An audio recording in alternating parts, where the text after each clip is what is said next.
Hello everyone, welcome to crypto TV. Crypto world से जुड़े latest update के साथ मैं संदीप कसालकर आप सभी का स्वागत करता हूं।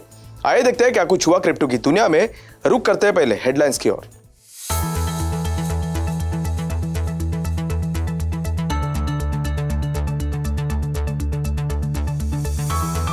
सरकार ने कहा भारत में क्रिप्टो करेंसी पेश करने की नहीं है कोई योजना। मंत्री ने कहा सरकार क्रिप्टो करेंसी के लिए एक नियामक पर नहीं है सहमत। फिनमिन द्वारा प्रपोज 1% टीडीएस प्रोविजन का रिव्यू करना चाहते हैं क्रिप्टो प्लेयर्स।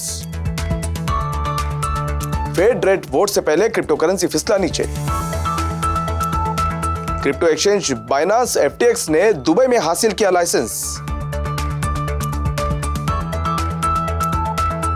ल्यूना फाउंडेशन ने एडिशनल $372 मिलियन कोलैटरल जुटाने के लिए किया वोट। क्रिप्टो एक्सचेंज बिटबे के फाउंडर आपराधिक लिंक के साथ गायब हो जाते हैं। Farmer Disney CEO Bob Iger ने की मेटावर्स में entry. India tax officials tax चोरी के लिए 700 क्रिप्टो यूजर्स की कर रही है जांच।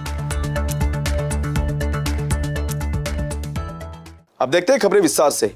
State finance minister Pankaj Chaudhary ने मंगलवार को राज्यसभा में संसद सदस्यों को बताया कि सरकार किसी भी क्रिप्टो करेंसी को पेश करने की योजना नहीं बना रही है। भारतीय रिजर्व बैंक के मिनिस्टर के अनुसार देश का सेंट्रल बैंक ट्रेडिशनल पेपर का एक डिजिटल वर्जन लॉन्च करेगा, जिसे सेंट्रल बैंक डिजिटल करेंसी यानी CBDC कहा जाएगा, न कि क्रिप्टो करेंसी। और साथ ही कहा कि सरकार की क्रिप्टो करेंसी पेश करने में भी कोई योजना नहीं है। मिनिस्टर ने कहा कि आरबीआई क्रिप्टो करेंसी जारी नहीं कर रहा है और ट्रेडिशनल पेपर करेंसी एक लीगल टेंडर है और आरबीआई एक्ट 1994 के प्रोविजंस के अनुसार आरबीआई द्वारा जारी की जाती है।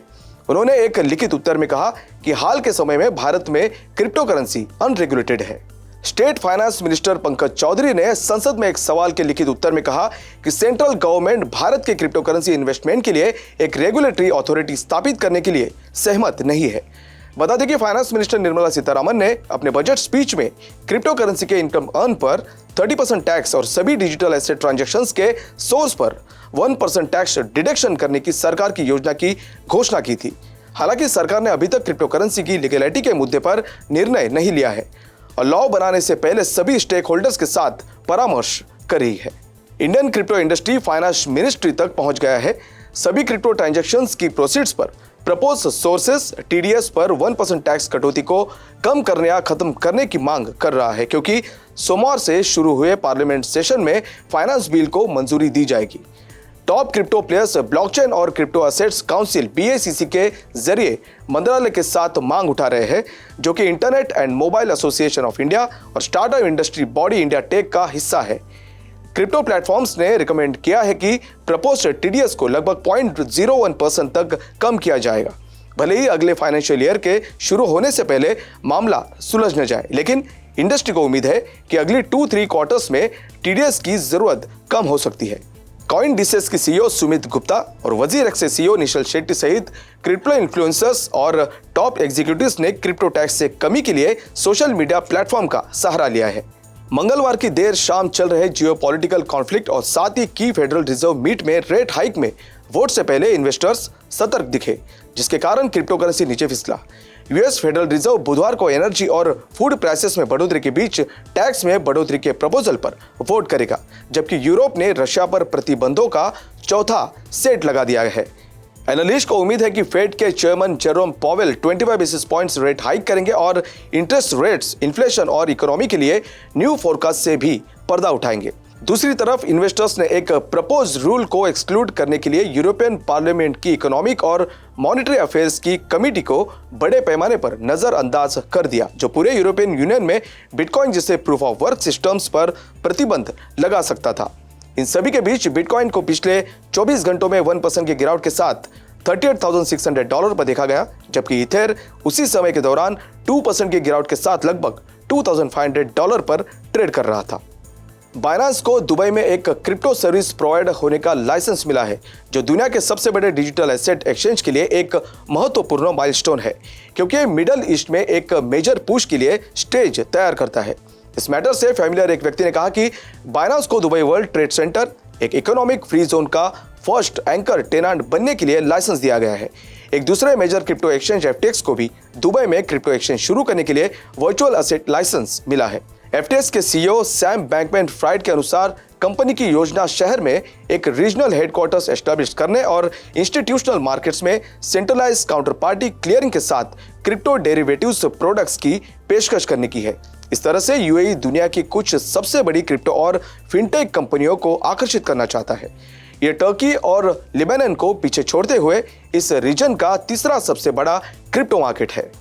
ल्यूना फाउंडेशन कार्ड LFG ने लगभग 372 मिलियन टेरा USD को मिंट करने के लिए $365 मिलियन के 4 मिलियन टेरा ल्यूना कॉइन्स को बर्न करने की योजना की घोषणा की है, जिसका इस्तेमाल कोलैटरल्स खरीदने के लिए किया जाएगा।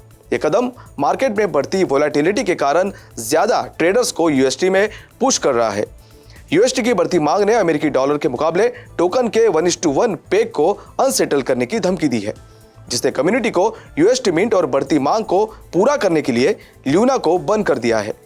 1 USD मिंट में $1 का ल्यूना बन किया जा सकता है।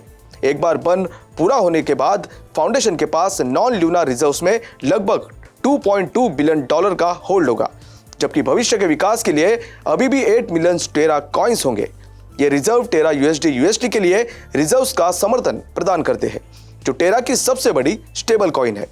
जनवरी में एक नॉन प्रॉफिट के रूप में एस्टैब्लिश LFG ने हाल ही में USD स्टेबल कॉइन के लिए रिजर्व हैकिंग के रूप में बिटकॉइन खरीदने के लिए $1 बिलियन का ल्यूना बेचा था।